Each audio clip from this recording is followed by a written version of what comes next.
नीर चुअत बाबा नीर चुअत है, नीर चुआई आधी रात जी।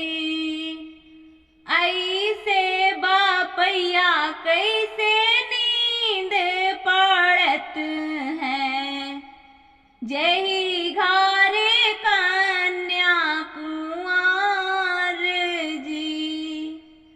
ऐसे बापैया कैसे नींद पड़त है, जही घरे कन्या कुंवर जी।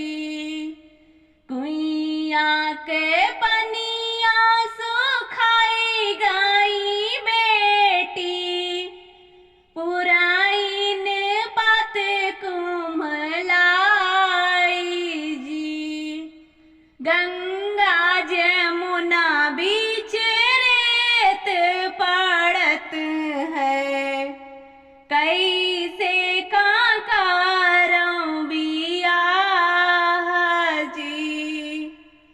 गंगा जमुना बीच रेत पड़त है, कैसे करचूं बियाह जी।